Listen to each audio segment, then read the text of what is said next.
Hi everyone, thanks for joining. Today we have Cycle Shimanami Talk with Tina McCarthy. Tina McCarthy from Australia and Paul Walsh from Hiroshima.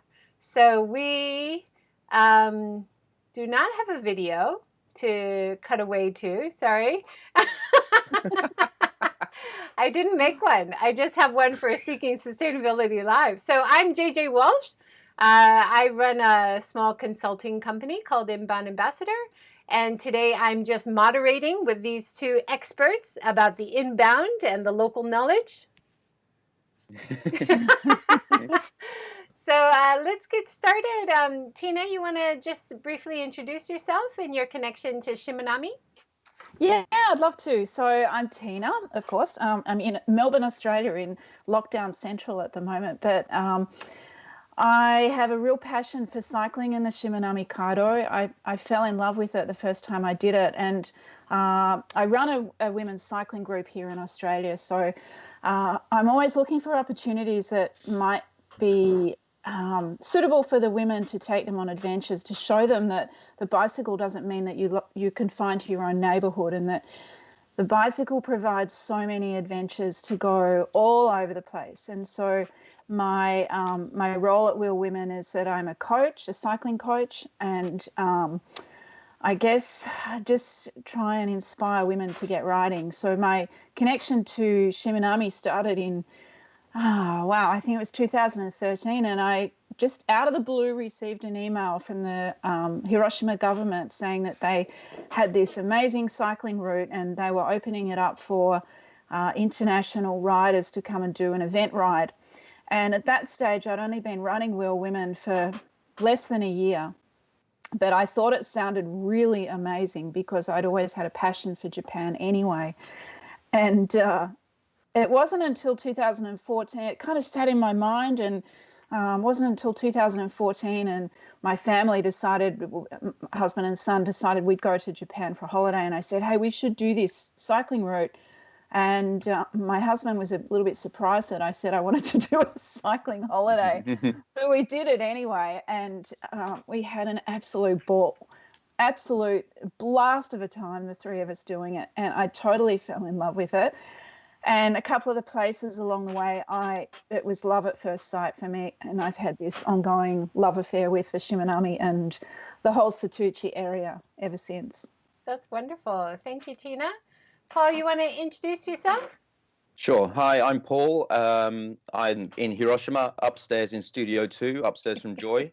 Along with Joy, about 20 years ago, I started a local web media magazine, gethiroshima.com. And then about 3 years ago, took a new path and set my own small inbound tourism marketing company called Jizo Hat. And through that, I've been working with Shimanami Kaido to help with their online promotion and some guide maps, but mostly social media promotion. So through that, I originally went to Shimanami Kaido, I think in 2009 was my first ride along there, and then didn't go back for a while, but went back with our son.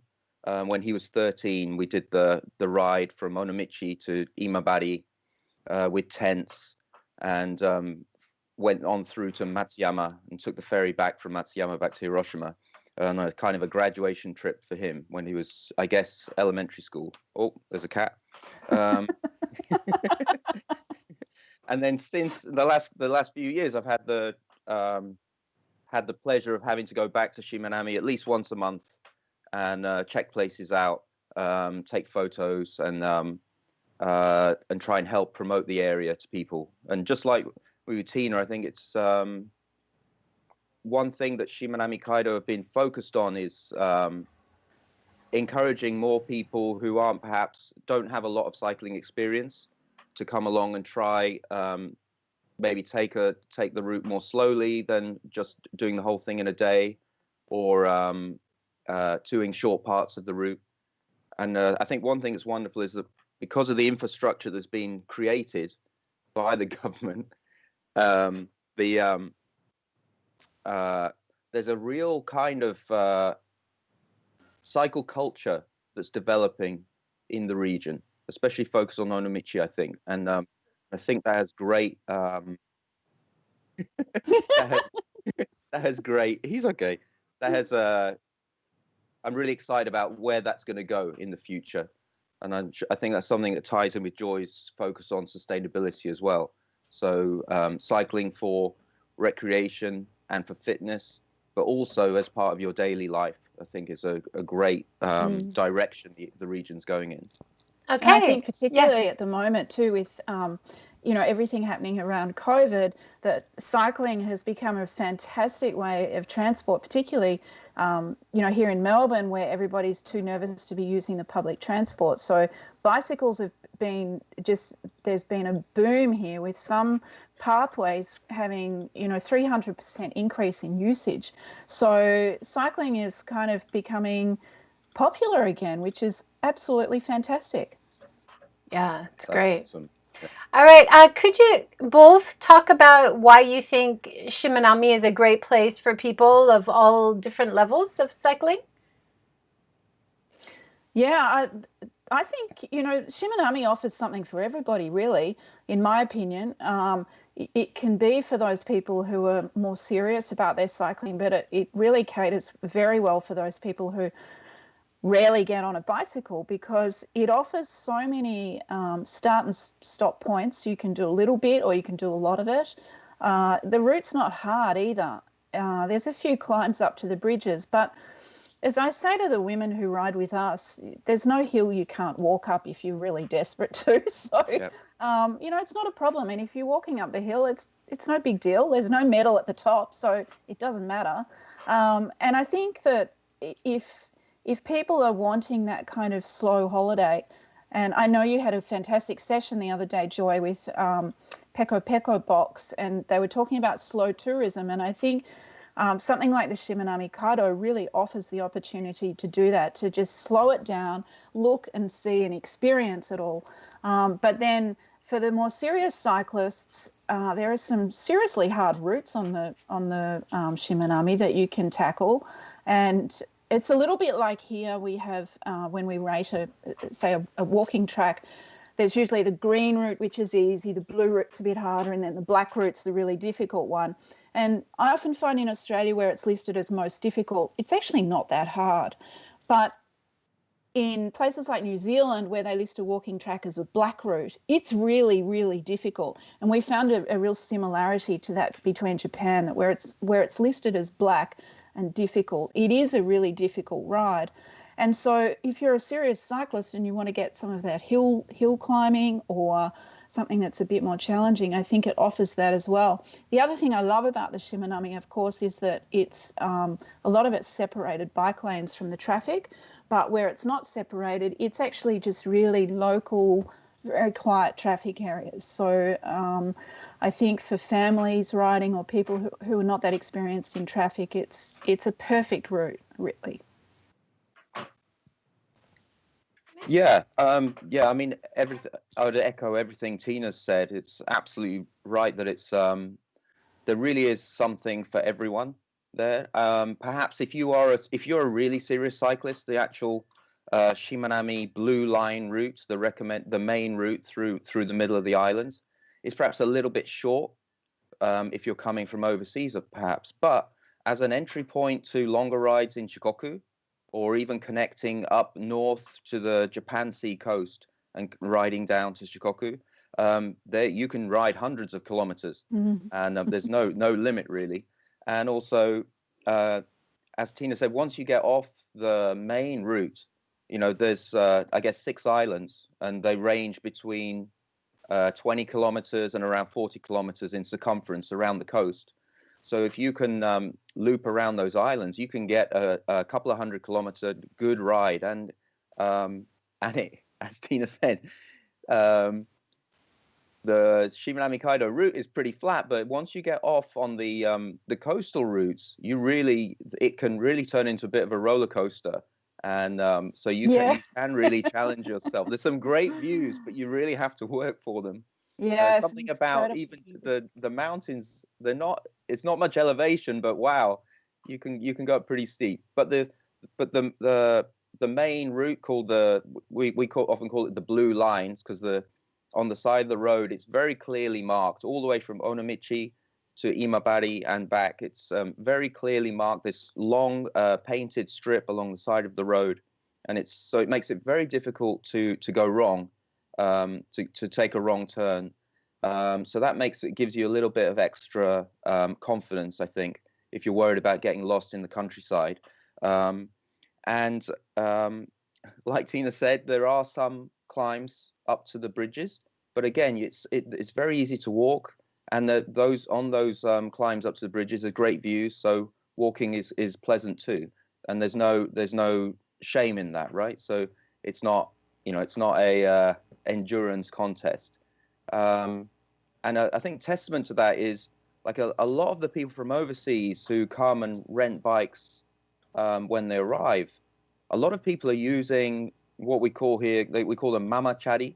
They're just like very basic shopping bikes with very few gears, and they have a basket on the front or the back. And a lot of people do the whole route on those bikes.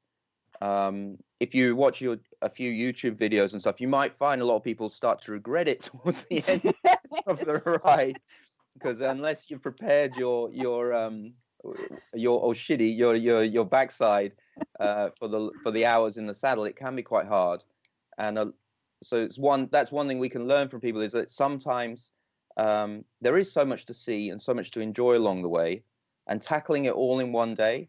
If you're a very beginner, or you like to take a lot of photos or stop along the way, it's a good idea to give yourself 2 or 3 days to do the whole route, I would say, and you can really enjoy the process. Otherwise, it can get, if you're racing against the sunset at the end of the day, it can take away some of the enjoyment. And also, there's more and more e-bikes on the Shimanami Kaido these days for rent, and that is the e-bike technology, even with the lower level e-bikes, is really improving.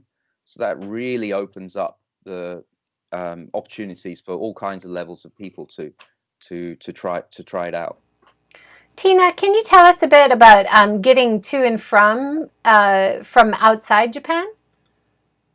Yeah, it's always one of the challenges of getting to the Shimanami, because a lot of people don't know where it is to start with. So basically, I know from Australia, it's straight to Melbourne or Sydney through to Tokyo by plane. And then generally what we do is we will either fly into Hiroshima and then bus or train to Onomichi from Hiroshima. But the other way to do it, of course, is to jump on a Shinkansen from Tokyo down to Hiroshima. And in fact, the Shinkansen will go straight through. Shinkansen, for those who might be watching and don't know, is bullet train. So you can basically go straight to Shin Onomichi, which is just a little sort of little north of the main area where the bike route starts. It's pretty convenient, but the issues with doing that, if you're taking bikes with you, becomes really complicated. So that's a whole other topic that I can talk for hours on, and it's probably one of the key things that I get asked about when people are thinking about going there is, did I take my own bike? How do you take your bike? And can I rent a bike there? So a whole lot of logistics around that, because if you're flying from Australia, say, the restrictions with the airlines becomes quite complicated, because certain airlines have different weight allowances with the baggage, but they also have different size allowances too. So generally you can take sporting equipment for free, but the problem then becomes that if, for example, you've got your own bike and it's in a nice hard bike case, if it's an inch outside of those measurements that the airline allows, then you suddenly hit with the excess baggage fees. So that becomes difficult. But the other issue is also the weight issue, so that if they're saying that you have, say, an allowance of 25 or 30 kilos, if you factor in the weight of a bicycle put inside a bike case, you're probably already up to about 20 kilos usually with all your gear, your shoes, helmet, pedals, all of the things that you might want to take. And so that leaves you very little baggage space for your clothing or anything else that you might want to take. So that then becomes another issue. Do you have to buy excess baggage to get all that gear there? The other problem that comes with that, if you take your bike and you decide that you're taking the Shinkansen or a local flight, is getting that bike case either on the Shinkansen or on a local flight, because then the baggage allowances change again. So it's actually one of those topics that's on a lot of the forums and gets discussed all the time, and I think is a real sticking point for a lot of people traveling to the Shimanami. But there are ways around it, and over time and experience, we've certainly found the best ways to do it. So, yeah. Yeah, Tina, Paul. can I ask a question? Yeah. Is that part of the service that you provide, trying to smooth out all those headaches that you would have if you were going to challenge this on your own? Yeah, when we do a tour there, we generally organise it so that all of the you don't have to worry about your bike being transported from place to place. It's already sorted out.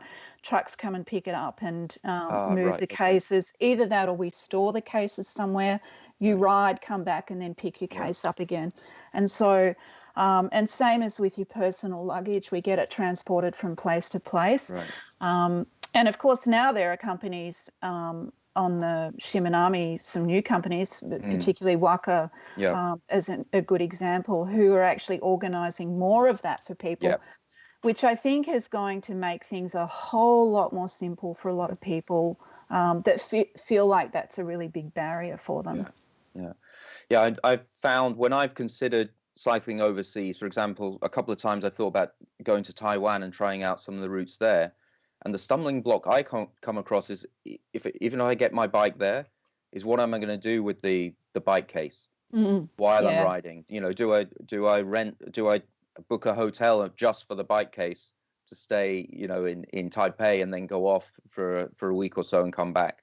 And that's something that we're trying to work with Shimanami Kaido on, and letting them know that those kind of logistical challenges can really, when you're at the research stage, they can really kind of discourage people from pursuing the idea of coming to Japan or coming to Shimanami Kaido and spending a week or so here. So I totally agree, and it's actually been it's dictated. Some of the tours I've done with my husband, who's a cyclist as well, it's actually dictated how we've travelled. And in fact, at one stage, we even decided, you know, this is just too hard. So we went and bought Brompton bicycles, which of course are the fold-up bicycles, because we figured it was going to be so much easier for us to transport the bags that a small soft bag that fits a folding bicycle in, because we could just take that, fold it up, put it on the back of the bike and carry it with us. Yeah.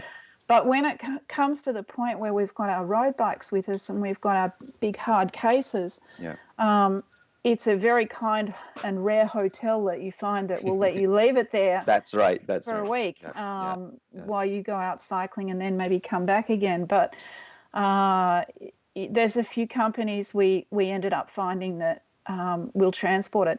One of I think the key problems is people say, oh, that's okay, I'll just get one of the transport companies to ship it for me. But we found that some of the main companies look at you and, you know, as soon as you say bicycle box, it's like, oh, no, we're not going to do that. Right.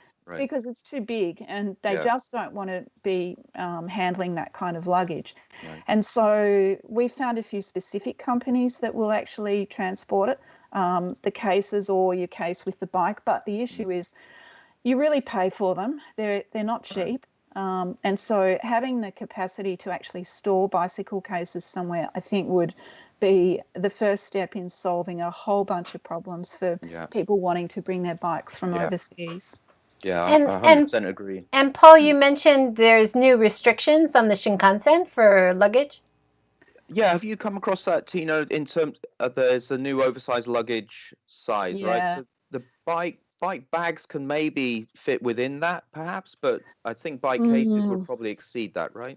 Yeah, I think so. And the information that I kept receiving was that Because what we used to do is we'd kind of get to the station early, make sure we were in the front of the queue so we could get onto the carriage first up and grab that spot behind the last seat in each carriage so we could put our bike boxes in there.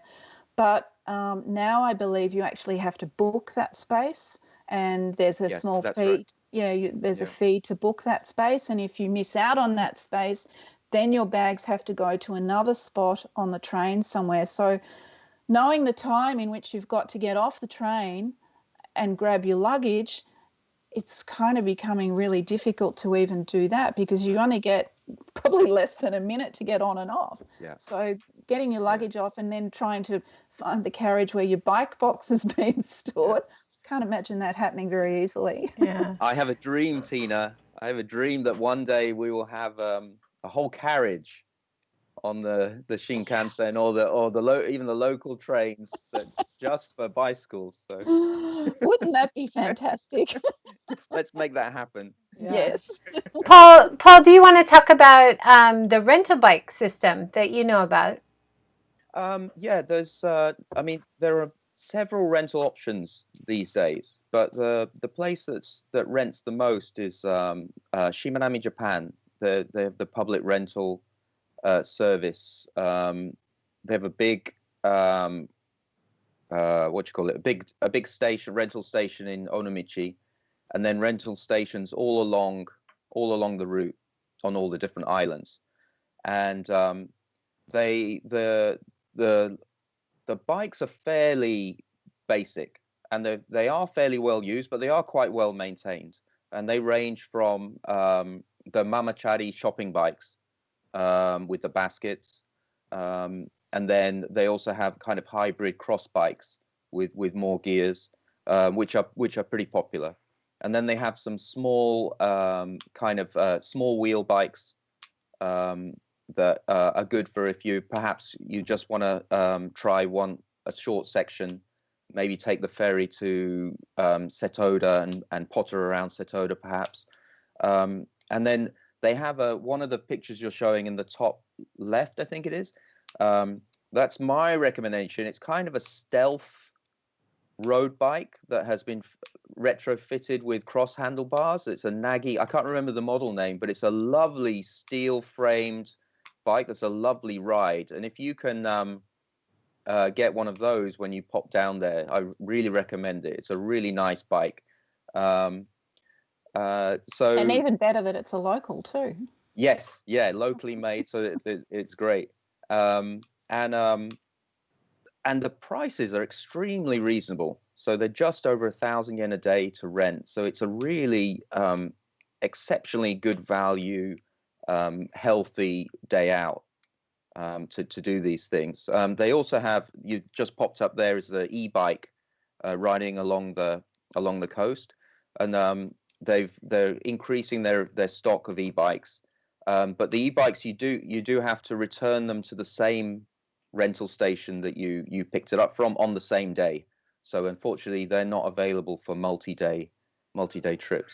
And then in Onomichi, there are several different bike companies offering like higher end bikes.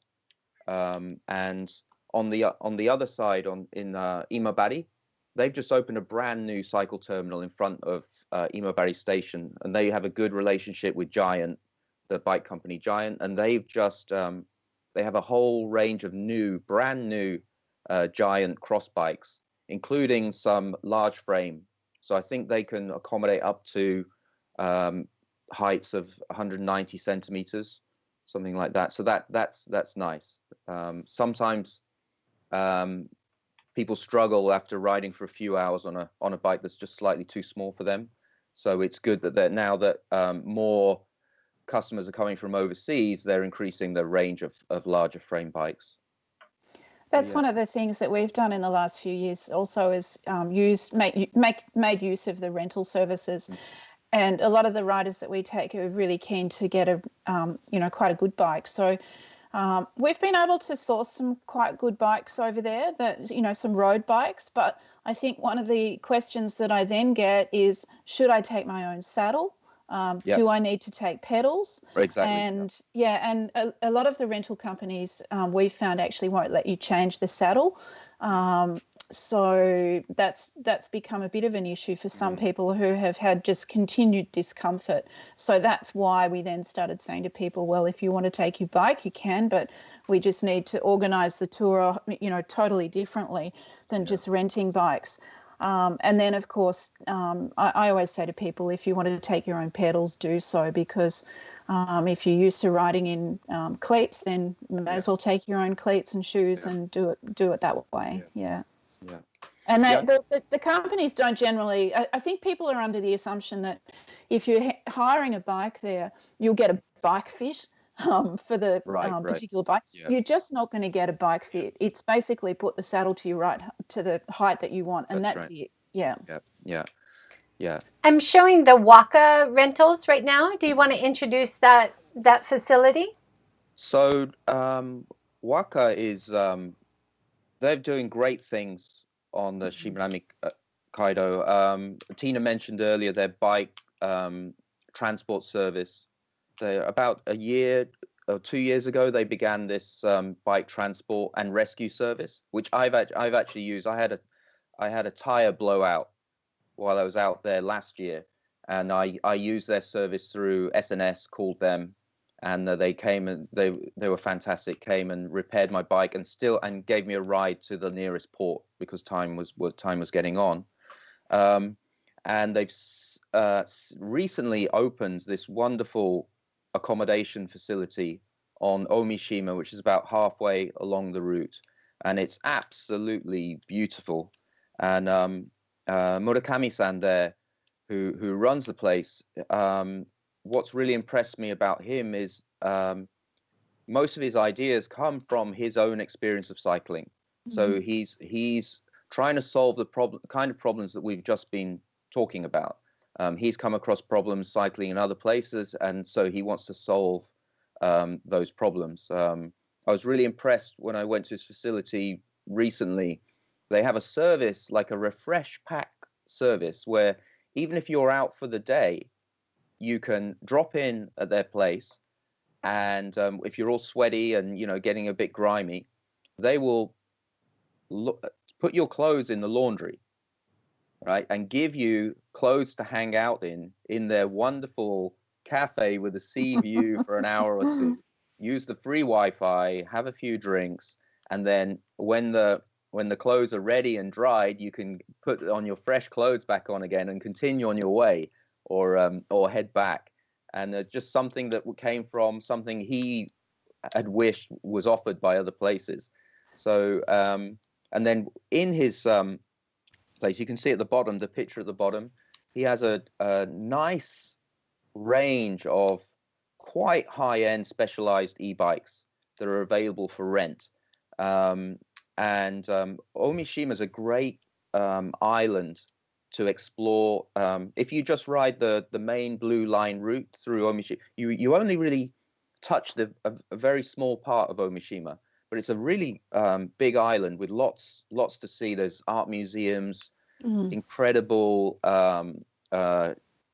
historic shrines, and beautiful scenery, and some great food and beer as well, and coffee, of course, very important.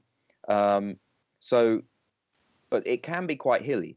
So these e-bikes provide a really good way of enjoying the whole of Omishima Island and beyond. You can do it in just one day if you have that extra power.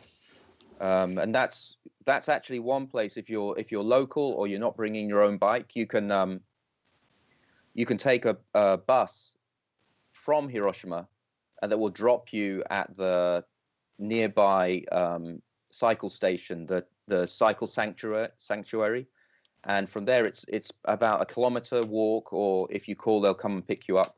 So you could actually take the bus there and spend the night at Waka and use those e-bikes to explore for a day or two. That would be a wonderful weekend or short break. I think one of the things I love about Waka is that when it first started, I thought, oh, this guy's just got such a great idea. This is really going to solve some problems. And so last year I too needed to use the service. We'd been out a little bit too long and it started to pour with rain and it was getting dark. And so Yeah. Waka to the rescue, and Yeah.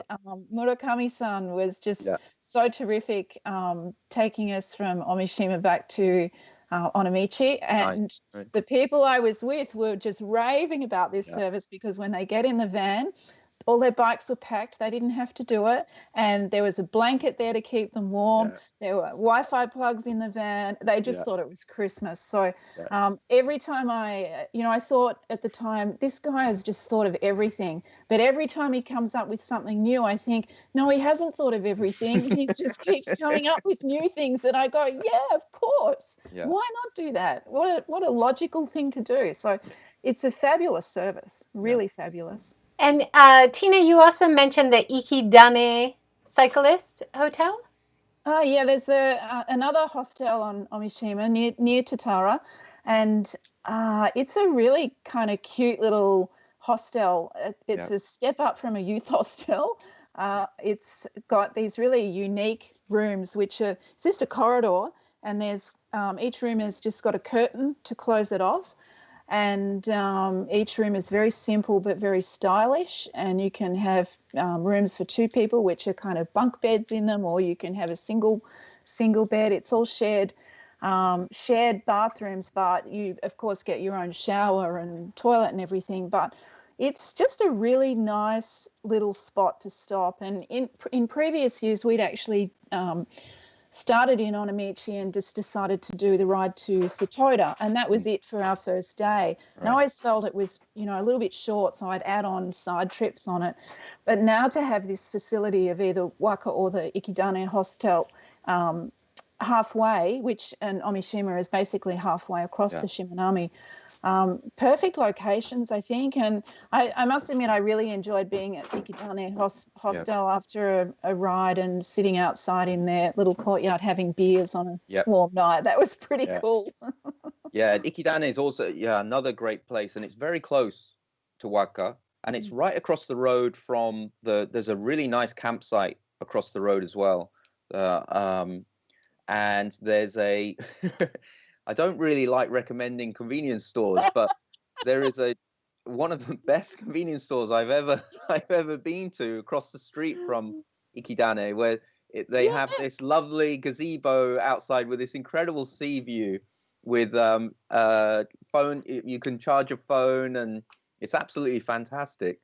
And they have an excellent selection of champagne in there. Right. Everything you need. Yeah, small bottles of champagne. Yeah, and for some reason there's even a coin laundry, like a laundromat right next to the convenience store too.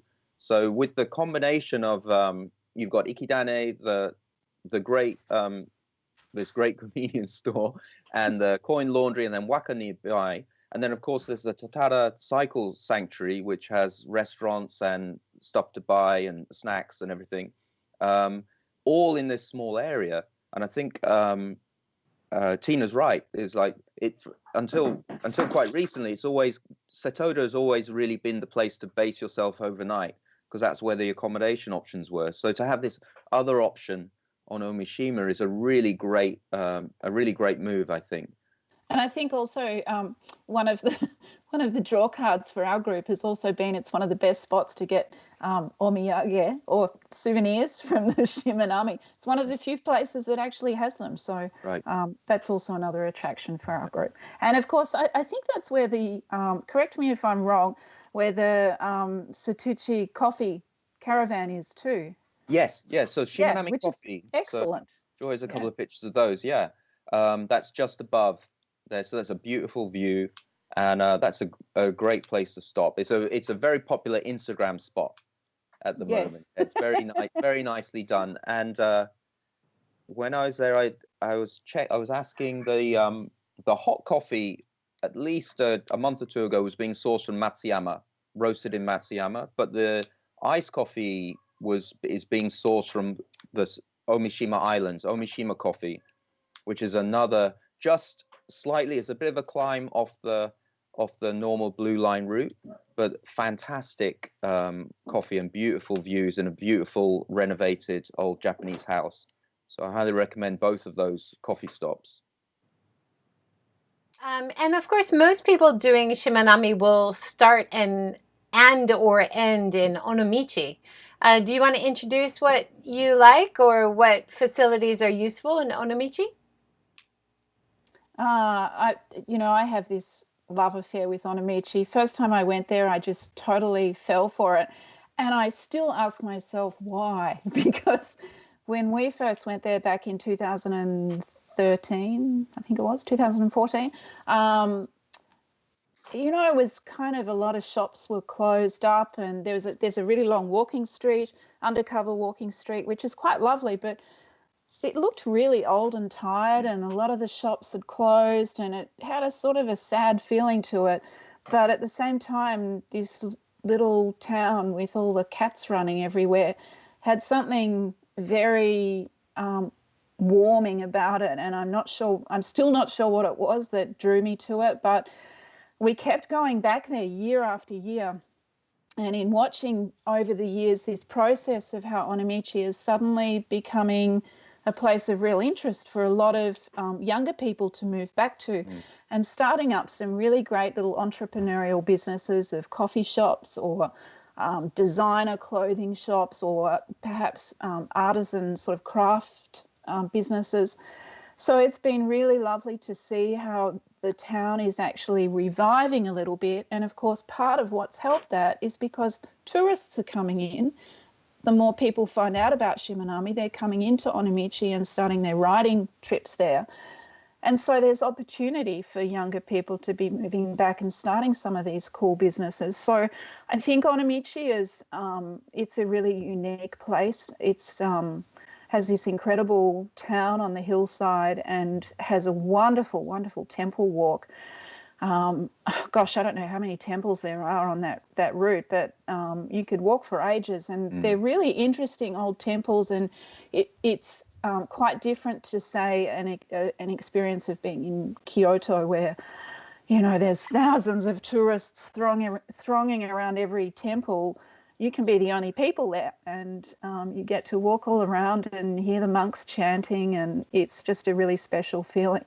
But I think the other thing about Onomichi is it's pretty convenient to get to from Hiroshima too. So it makes everything pretty simple, and it's got great food, excellent choices. And of course, there's also, I think for a lot of people who go there, it's the main stop is where they want to stay is the Onomichi U2 Cycle Hotel, which is, of course, rated as one of the best cycling hotels in the world. Great food and beautifully designed accommodation, but there are, of course, lots of other opportunities in town for accommodation as well. There's quite a few hotels that they all seem to be very cyclist friendly. Yeah, I think we could probably do a whole hour talking about Onomichi. Yeah, I think so too. Yeah, I'm the same as Tina. Onomichi is probably one place. I mean, I love Hiroshima, but Onomichi is one place I could imagine relocating to. It's as you've said, over the recent years, with new blood coming in, but mingling with the old businesses and the stuff that's been going on there for a long time. There's two sides of the old tumble down houses on the steep mountainside compared to the super really nicely designed stuff on the waterfront. The waterfront, where the U2 hotel has been really well done, but also right in front of the station. They have lovely grassy area with outside tables, chairs. When I was there recently, it was just coming back from a ride in the early evening, and it was sometimes in Japan, these areas, they're not that well used. So some of these areas are made, but they're not that well used. But it was the sun was going down, and the waterfront area with all these outside tables and chairs was packed with high school students, like doing their homework and hanging out, and it was really, really lovely. People really using the space, walking along the promenade, both visitors and local people. I So think there's also a really lovely sense of pride from the local people too, and we've really felt an incredible sense of welcoming every time we've been there, particularly when we say, "Oh, we've come to cycle the Shimanami," and they're always politely surprised. Oh, wow, but at the same time so enthusiastic to show you places or tell you about places in Onamichi and share some of their local knowledge too, which I really love. I mean, So this year it's been a bad year, but with so much being cancelled, but they also have some crazy festivals. So Yeah, if they you have a manage to hit, great beer festival. right, yes. So from Onomichi, the easiest two locations, which both of you mentioned, is Mukaishima or Satoda. So should we start with Satoda? So Yeah, Sure, how sure. how do you get there? What can you So see? one thing with Satoda is that one thing it's good. You can of course cycle from take the 4-minute ferry from Onomichi to Mukaishima and cycle to Satoda probably in about 30 kilometers, perhaps 30, yeah, 35 kilometers. But you can also, if you're not comfortable cycling that far, you can take your bike on a ferry from Onomichi direct to Satoda, or even just get on the ferry and rent your bike in Satoda, and then go from there. That middle part of the Shimanami Kaido is one of the most picturesque parts. So if you're short on time, or you're not confident that you can cycle all the way there and then still enjoy cycling around the area, that's one thing I would recommend. And one of the reasons Satoda is so popular is there are a lot of interesting places that are popular with tourists and visitors as well. Which places have yeah. you enjoyed there, Tina? I think Satoda Port is probably one of my favorite places on earth, and I again I don't really know why, because it's not particularly like some of the views on the Shimanami are just um, unbelievable. But Satoda Port, there's something for me about maybe it's the first experiences I had there of riding the Shimanami, of sitting in our little hotel room and looking over the port and hearing the ferries come in, dropping the school children off, and having been out riding and you're kind of hot and tired and you're just sitting back enjoying a beer, and you hear the little fishing boat chugging up, and then he lets the tide carry him back down again, and he comes back up, and there's something very romantic about that for me, and I could sit there all day and watch that. But I think I had never been to Kosanji Temple until last year, and it's kind of weird, but but it's made, for those who don't know it, it's made up of it's relatively new. I think it's built in the From the 30s, 50s, maybe? 50s. Oh yeah, maybe 30s. Maybe you're right. Yeah, Yeah, yeah. and it's kind of like this conglomeration of different styles of temples built there by a son dedicating it to his mother. Yeah. So there's a lesson there for all of our children, of course. It's the Taj Mahal of Shimanami. And it's a little bit over the top, but it's actually very pretty, and there's some gorgeous Instagrammable views there. But on the top of that temple, there's also this very strange kind of stone sculpture park of white. Is it white marble? Marble, yeah, Yeah, marble shipped from Italy. Yeah. yeah. It's quite bizarre. And then of course there's also Sunset Beach, which for me, I just love sitting there watching the water and having an ice cream. Yeah. And as the name, you might think from the name, the sunsets from there are pretty incredible. So, Yeah. you know.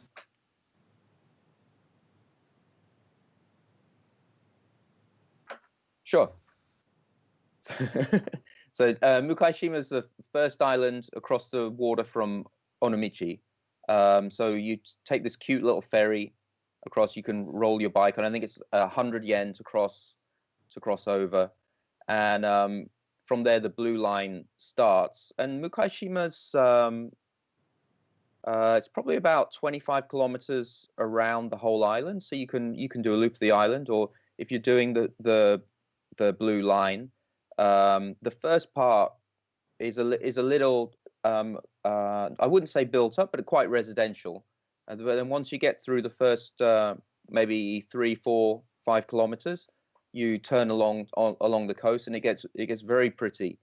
And once you get to the bottom, the southern end of Mukaishima, where you're near the first of the big bridges, the Hiroshima Bridge, the coast along there, it's called the Tachibana Coast, and it's a beautiful stretch of coastline along that southern coast, and it's beautiful when the weather's bright and sunny.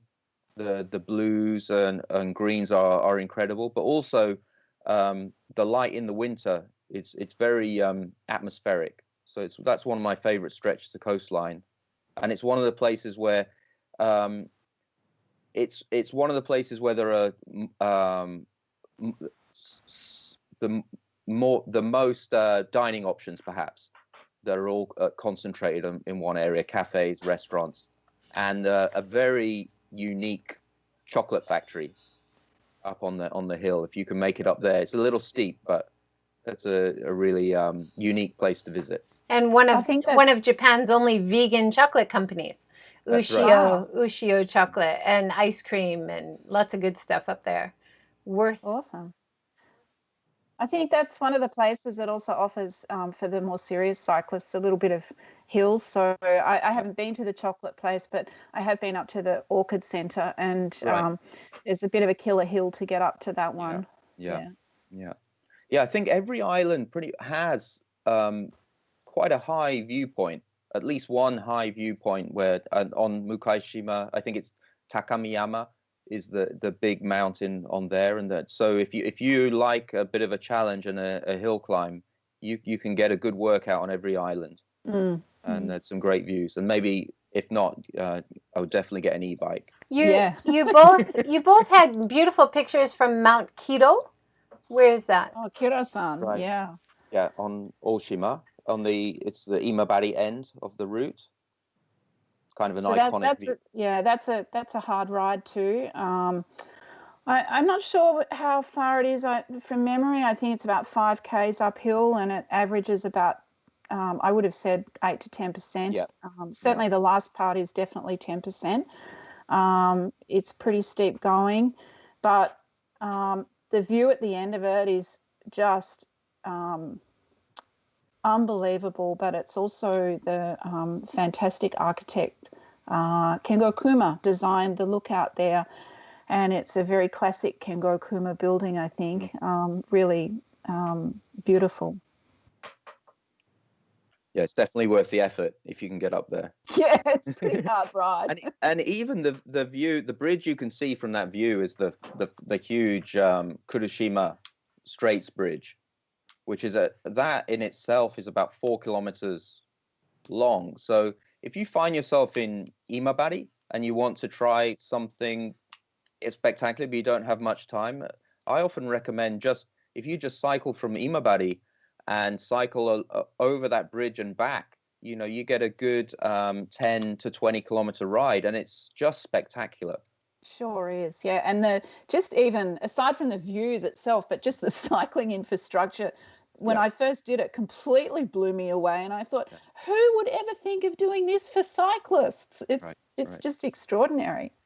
And one thing related to that, I wanted to ask you, having, you cycle a lot in Australia and other places, like when I've spoken to Australians before, they can't believe how few punctures they get when they're cycling in Japan, because the sides of the roads are, I mean, I've had a couple, but there's especially along Shimanami Kaido, there's so much care is put into sweeping the roads, and you don't have broken glass and stuff on the shoulder where you're often cycling. That's always really impresses me. Yeah, I think in all the times I've ridden there, plus the tours I've done, I can remember 2 punctures, and I think those 2 punctures came basically from the tires not being inflated properly, not from anything in the tire. Yeah, gosh, don't say that. I just know what's going to happen next time I'm there. Well, you have Waka to call now, so you think you can feel a little more relaxed. Well, we actually teach our riders how to fix punctures anyway, so it's all part of what we do. And when we, of course, run a tour, part of what I do is teach people how to fix a puncture but also how to pull their bikes apart and put the bike back together again if they're taking their own bikes in a case. Great. Mentioned drinking beer. So how about introducing Omishima Brewery? It's really a must visit. I actually haven't been there, but I've tasted their beers and I love it. Yeah, it's a wonderful place run by a fantastic young couple, and the guy who's, you know, he has some experience working with one of Japan's top craft breweries, and the beer really is outstanding, and it is a wonderful, the location is fantastic. They brew on site, but it's also another restored old Japanese house. So whether you sit inside on the tatami mats, the straw mats, or sit outside on the terrace, it's really I would definitely recommend, if you enjoy craft beer, I would say it's one of the best in the region, if not the whole of Japan. So, I have to get there. Absolutely have to get there. I was looking for some local Hiroshima beers in Australia just recently because it was my husband's birthday, and I thought, I'll just get him a secret little present of Hiroshima beers. And I couldn't find any, unfortunately. So, and I kept thinking, if only I could get to the breweries along the Satuchi. And then for the non-drinkers, can you mention the ramune place as well after? Sure. We should also mention that in Japan is a zero tolerance for alcohol and driving, but not only driving, but also cycling recently. So for liability's sake, we should say, if you're planning to go to a Mishima brewery, make sure you've finished your cycling for the day, and use a taxi. Yes, definitely. Definitely. The lemonade factory, yes, Ramune. Yeah, that's on. Is it on Mukashima? It's on Mukashima, yeah, near the port. Very quaint little place with a lady who's just always got the biggest smile and just so wants to give you her ramune bottles. Yeah. And for those who don't know what ramune is, it tastes a bit like lemonade and has these really unique bottles that have strange shape to them, but they have a ball in the top of them which stops depending on which way you turn the bottle, stops the flow or lets the lemonade come out. And on a hot day after a ride, it's fantastic to stop there and grab a bottle. Yeah, I think that place, they've been going since 1908. Yeah. And it's a really great place to stop. They don't make the bottles anymore. So what you usually do is you usually order your drink, whether it's the ramune. They also have like some cute things like a coffee drink called Fight and another orange drink called Friend or something like that. And they're really old retro bottles and retro drinks that for a lot of Japanese visitors, it's very nostalgic experience. But because they don't make the bottles anymore, you usually have to you drink on the premises and return it back. But often if you're from overseas, the lady's so lovely, she'll encourage you to take one home with you, especially if you've got kids, right?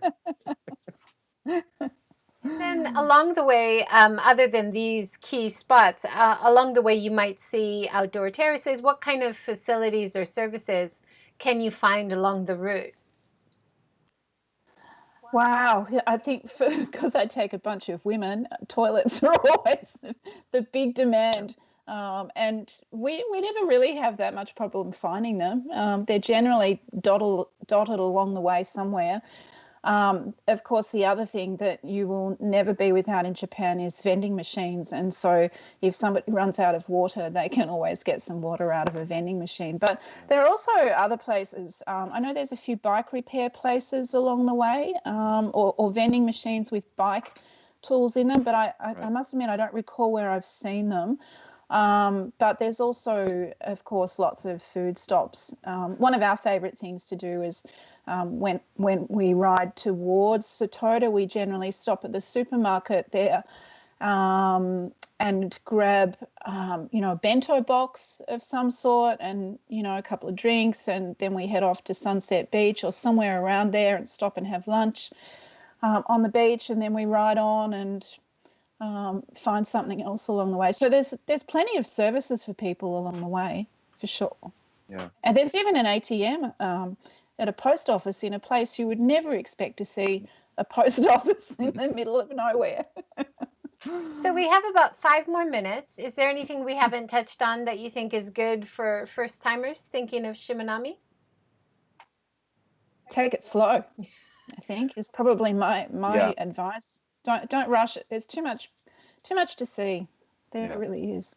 Yeah, I would definitely agree with that. And if you don't believe Tina and I, just take a look at some online reviews, take a look at some YouTube videos, and that's a very common thing, is that the people saying, I really wish I'd given it a little more time. I really wish we'd given it a day, or even a day extra, or even longer, because even if you're quite a proficient cyclist, there's so many places where you want to stop and just either take photos or just soak in the views. And there's lots of little places where you want to stop or take a little side trip. And having that extra time flexibility, you really enjoy the region so much more. It really is a place for a slower kind of touring. I think it's almost also a waste to shoot straight through, I think. Yeah, I agree totally. And I think one of the things I've really noticed is that when we take people over there, they're exhausted at the end of the day, even if they've done 25 or 30 Ks. And it's because it's such a sensory overload in so many ways. You don't speak the language, you don't know the food, you don't know what people are saying. Everything looks different. And so aside from the exhaustion of riding, the physical exhaustion that you might have, even though it's not far, it just becomes one big recipe for being pretty tired at the end of the day. Yeah. And padding. I think if you either, unless you've prepared your backside for some time in the saddle, I know in Imabari there's a kind of a cycle hub, a hostel called Ciclo no Ie. And one of the big advice they give is to buy a little towel to put either inside your shorts or on your saddle, because you might laugh, but you probably end up having to use it. And then in terms of navigation along the way, you mentioned the blue line. How easy is it for people who don't know Japanese to find the route? It's so easy to find the route. Everything is, despite what people think, it's actually written in Roman letters or English letters, so you can actually read the signs. And if you have the map as well, it's very easy. I get lost just walking down the street. I'm hopeless with directions. And when I get to the Northern Hemisphere, everything is back to front for me. So if I think we should be going left, we end up going right. And so I find it very confusing. I've never been lost. Oh, actually, I lie. I think I've been lost once, but not badly. It's very easy. Yeah. Found local people pretty friendly if you need help along the way? People not directly related to the cycling route? Yeah, we've had people just stop and ask us if we're okay, and even though we're totally fine, but they're always really super friendly. In fact, I've met other cyclists on the bike path who we've met in little locations, like lookout points, who have become, probably lifelong friends now, which is really wonderful. Yeah, they have this fantastic network of cycle oases where they all kinds of different places, small businesses, sometimes just private residences, where they hang out a sign saying Cycle Oasis, and where you're kind of welcome to drop in and fill up your water bottles. Sometimes they have cycle pumps and some tools, or sometimes it's just a place where you can sit in the shade. So I think that there's over 200 of these places. So whether you use those facilities or not, there's this network of people who are kind of involved with the cycle culture, and this idea that the region is welcoming to cyclists and people from visiting from around Japan or overseas. So I think that really helps. And then people will often go way out of the way, especially if you do find yourself in trouble. People are unlikely to ignore you. They will do their best. So I mean, it's unlikely they'll speak much English or other languages, but they will certainly do their best to help. That's certainly been our experience. Tina, can you give us an idea, coming from outside, how much would you have to budget per trip or per day? Wow, that's a good question. I must admit it's not something I've thought about a lot, but I know generally the tours will cost anywhere between, I guess, about, for say a 10 or 12-day tour, probably anywhere between 7,000 Australian dollars. Some people charge up to $12,000 for them, so it can be expensive. And I think that's very much dependent on what level of luxury you want on the tour as well. I know when I do it myself without taking tours, it's certainly a lot less than that, because I'm only looking after myself, or, my husband and I. And so, I think the ride itself is free. You don't have to pay anything to ride across the Shimanami. What you're paying for is your accommodation and ferries, and anything like waka that you might need to use. So meals are very cheap. Generally, in comparison to Australia in particular, you can pay $10 or $15 for a fantastic feed of noodles or okonomiyaki, all kinds of wonderful things. So I think there's this fallacy out there that Japan is expensive. And I really beg to differ on that, because if you want to go to Japan and you want to live like a Westerner and eat Western food all the time and stay in Western style hotels, yes, it probably is very expensive. But if you're prepared to eat Japanese food and stay in ryokans or, more Japanese style of accommodation, I actually think it's a pretty reasonably priced place to go, particularly to eat. We've certainly found it very cheap. Yeah. If you're a seafood lover, I mean, you'd be blown away by the prices, I think, and the quality and the volume as well. Yeah, definitely. Well, I think that was a first great episode, giving people an introduction about Shimanami. Thank you both so much.